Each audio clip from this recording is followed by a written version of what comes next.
Ratusan warga tua maupun muda di Lumajang, Jawa Timur berdesak-desakan berebut gunungan hasil bumi. Bahkan mereka nekat saling dorong dan saling injak demi mendapatkan hasil bumi berupa sayuran dan buah-buahan. 4 gunungan setinggi 2 meter dipersembahkan sebagai wujud rasa syukur sekaligus peringatan hari jadi ke-768 Kabupaten Lumajang.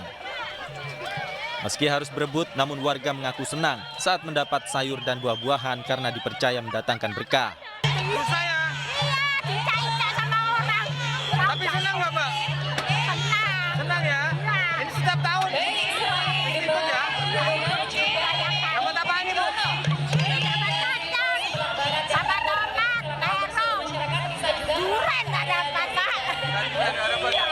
Biar ini bisa dinikmati oleh warga masyarakat Lumajang dan juga ini bisa menjadi bisa diingat oleh yang generasi muda bahwa bagaimana lahirnya Kabupaten Lumajang. Selain grebek gunungan hasil bumi, masyarakat juga dihibur dengan ragam kesenian tradisional. Dari Lumajang, Jawa Timur, Yayan Nugroho, iNews melaporkan.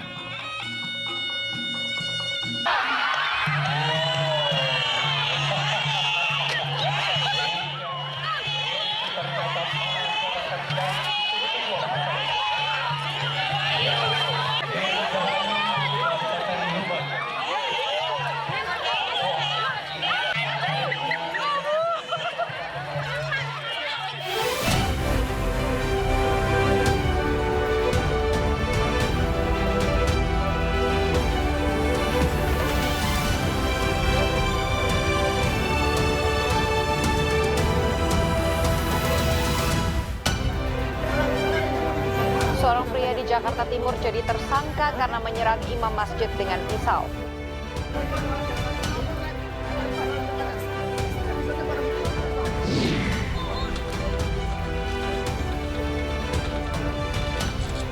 Tim SAR dan jurnalis meninggal dunia akibat serangan tentara Zionis Israel di Gaza, Palestina.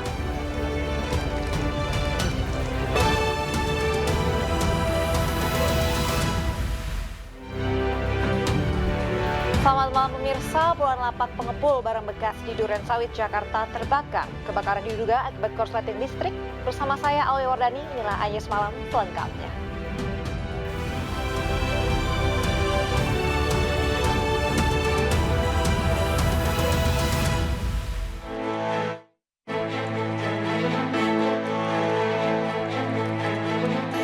Inilah kebakaran yang melanda bangunan dan lapak pengepul barang bekas di Jalan Rawadas TPU Pondok Kelapa, Kecamatan Durensawit, Jakarta Timur, Sabtu pagi. Kobaran api disertai asap tebal membakar habis seluruh bangunan dan lapak seluas 600 meter persegi.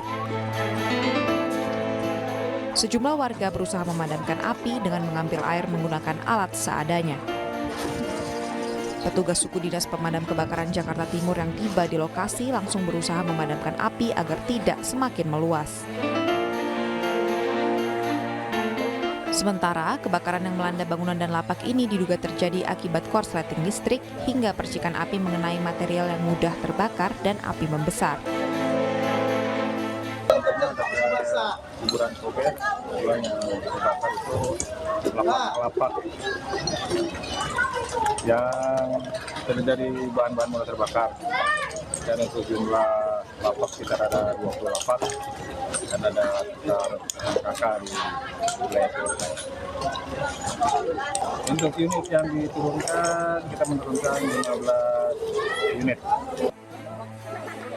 Kebakaran akhirnya berhasil dipadamkan 1 jam kemudian dengan menurunkan sedikitnya 15 unit mobil pemadam kebakaran. Tak ada korban jiwa dalam kebakaran ini, namun kerugian ditaksir mencapai ratusan juta rupiah.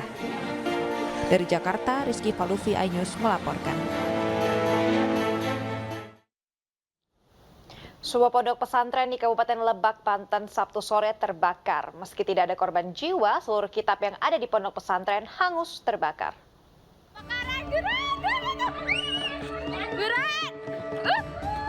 Pondok pesantren Salafi Miftahul Ulum di Kampung Oteng Cupu, Desa Padasuka, Kabupaten Lebak, Banten terbakar. Kebakaran membuat panik. Warga berusaha memadamkan api dengan alat seadanya. Api bisa dipadamkan setelah petugas pemadam kebakaran datang ke lokasi dengan mengarahkan 2 unit mobil damkar. Pondok Pesantren Salafi Miftahul Ulum yang terbakar ini terdiri dari 27 kamar santri. Jumlahnya 27 kamar. Oh, 27 kamar. Tingkat, Pak, tingkat. Oh, gitu. Untuk sementara nih para santri di kemana, Pak? Di sana, di sini aja. Di majelis? Iya, di majelis. Kita mendapatkan laporan juga karena ada 24 pintu ya. Untuk satu kobongnya itu. Kobongnya ada 24 pintu. Jadi lumayan besar sekali kobongnya itu. Kebakaran diduga akibat korsleting listrik di salah satu kamar santri. Beruntung, kebakaran tidak menimbulkan korban jiwa. Namun seluruh baju santri dan kitab-kitab yang berada di ponpes hangus terbakar. Dari Lebak, Banten, Iskandar Nasution, iNews melaporkan.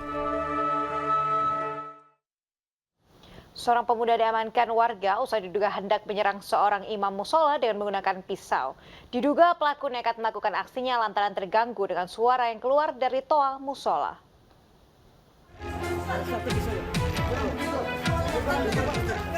Sejumlah warga berupaya mengamankan seorang pemuda yang diduga hendak melakukan penyerangan terhadap seorang imam musola di kawasan Condet, Kramat Jati, Jakarta Timur, Jumat malam.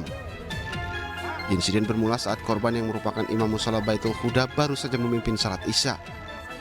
Korban yang beranjak keluar musola dengan menggunakan sepeda motornya tiba-tiba dihadang oleh seorang pemuda yang membawa pisau.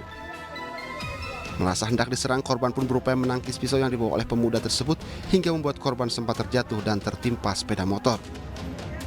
Diduga pelaku nekat melakukan aksinya lantaran merasa terganggu dengan suara dari toa musola. Saya sih nggak kenal pelakunya itu. Emang sih masih anak muda, orangnya kelihatan sih baik ya, orang lihat dari wajah. Motifnya kalau dari desas-desus yang beredar di warga sini, dia itu kurang suka mendengar suara. Biasanya kan kalau di sini ada maghrib itu selalu baca rotib. Mungkin dia kurang suka mendengar suara speaker dari keluar. Guna kepentingan pemeriksaan pemuda tersebut dan korban langsung diamankan ke Polsek Kramat Jati, Jakarta Timur. Kini status pemuda tersebut telah menjadi tersangka. Dari Jakarta, Rio Manik, iNews melaporkan.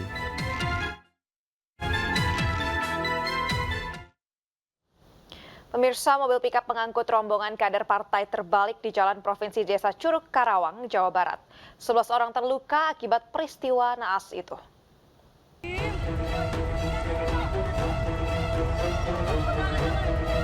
Inilah kondisi sesaat setelah pikap yang mengangkut rombongan kader partai terbalik di Jalan Provinsi Desa Curug, Kecamatan Kelari, Karawang, Jawa Barat. Pikap yang membawa rombongan caleg PDI Perjuangan ini hendak menghadiri pertemuan dengan calon legislatif DPR RI dari PDI Perjuangan di wilayah Jatiluhur, Purwakarta. Warga yang melihat kejadian langsung membantu evakuasi para korban. 11 orang mengalami luka ringan dan langsung dilarikan ke rumah sakit. Sama ini nggak kerasa pada kita yang diwakilkan teman saya. Oh, Bapak yang sempat yang membantuin itu. Iya. Apa tangannya? Iya. Berarti yang di sini 2 orang, Pak ya? 2 orang. Yang satu itu pedagang itu yang berarti sempat kesenggol gitu ya? Kayaknya.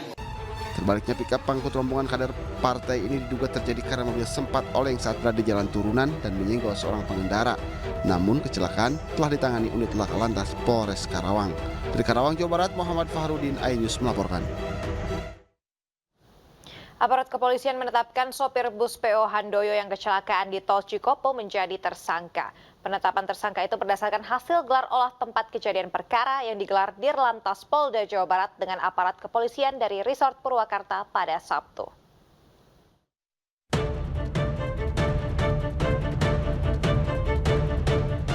Ditlantas Polda Jawa Barat bersama unit laka lantas Polres Purwakarta menggelar olah tempat kejadian perkara kecelakaan maut bus PO Handoyo yang terjadi kemarin di Jalan Tol Cipali KM 72 Exit Tol Cikopo.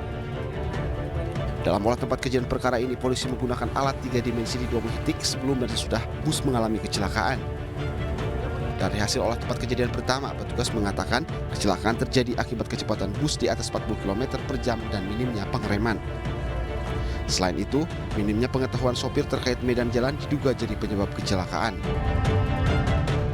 Ini tentunya banyak faktor yang menyebabkan bisa ketidakpahaman dari supir terkait dengan geografi jalan ataupun dari sisi kendaraan apakah kendaraan itu mampu ataupun bisa untuk dilakukan pengereman. Hari ini kita juga secara kontinu melakukan pemeriksaan terhadap kendaraan dan berkoordinasi dengan ATPM apakah sistem rem dari kendaraan tersebut dalam keadaan baik. Tentunya dengan pemeriksaan dan pelacakan ini kita ingin memastikan betul apakah penyebab dari terjadinya kecelakaan yang Kecelakaan maut bus PO Handoyo jurusan Yogyakarta Bogor terjadi saat bus berjalan dari arah Cirebon menuju Jakarta. Bus keluar tol Cikampek Lama atau Cikopo untuk mencari penumpang. Namun sebelum tiba di gerbang tol Cipali mengalami kecelakaan. Akibat kecelakaan ini 12 orang tewas dan 7 orang terluka. Sementara untuk sopir bus PO Handoyo, Rinto, kini diamankan di Polres Purwakarta. Namun statusnya belum jadi tersangka. Dari Purwakarta, Jawa Barat, Irwan Ainus melaporkan. Tim Inafis Polres Purwakarta berhasil mengidentifikasi 12 korban tewas kecelakaan maut bus PO Handoyo di Tol Cipali, Purwakarta, Jawa Barat. Beberapa jenazah juga sudah mulai dipulangkan ke rumah duka untuk dimakamkan sejak Sabtu pagi.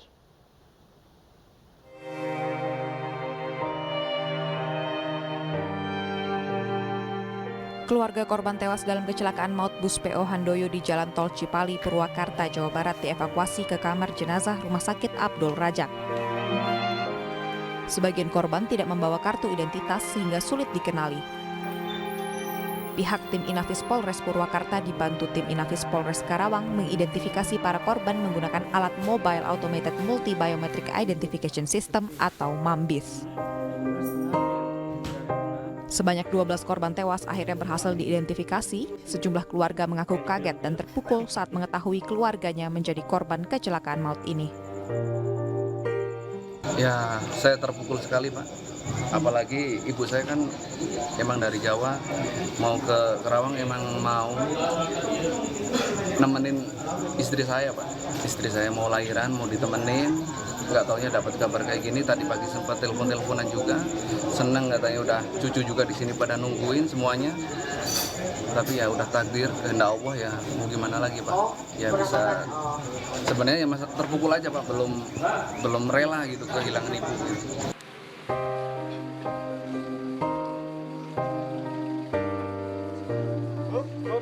Beberapa korban tewas kecelakaan maut ini juga sudah mulai dipulangkan ke rumah duka masing-masing seperti yang terjadi pada keluarga korban tewas asal Magelang, Jawa Tengah. Isak tangis keluarga dan kerabat mengiringi kedatangan kakek, nenek, dan cucu korban tewas kecelakaan maut yakni Mas Hudi Mujito 57 tahun, Yakti Nugrahanti 45 tahun, dan Adelia Faranisa Asni 7 tahun. Sementara anak bungsu Mas Hudi, Ahmad Hasya Rosyadan 13 tahun berhasil selamat. Sebelumnya, anggota keluarga mengaku sudah memiliki firasat dan kejanggalan saat mengantar para korban ke Terminal Secang Jumat pagi untuk bertolak ke Jakarta. Ya, yang agak aneh itu cuman kita baru berangkat, cuman di jalan itu ceritanya mau pulangnya mau begini programnya itu pengen cepat pulang aja program di jalan itu. Kok ini baru berangkat kok ceritanya mau pulang, kalau pulang kita mau suaminya dulu atau sama-sama, itu ceritanya cuma di situ kisaran keberangkatan, tapi dia cerita masalah pulang, itu yang menurut saya janggal.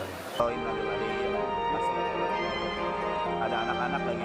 Sebelumnya, bus PO Handoyo jurusan Yogyakarta Bogor melaju dari arah Cirebon menuju Jakarta. Bus kemudian alami kecelakaan di kilometer 72 exit tol Cikopo pada Jumat sore.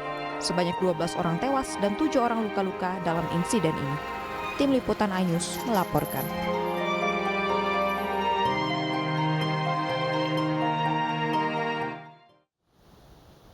Kasus Muhyani yang membunuh maling kambing di Serang, Banten resmi dihentikan.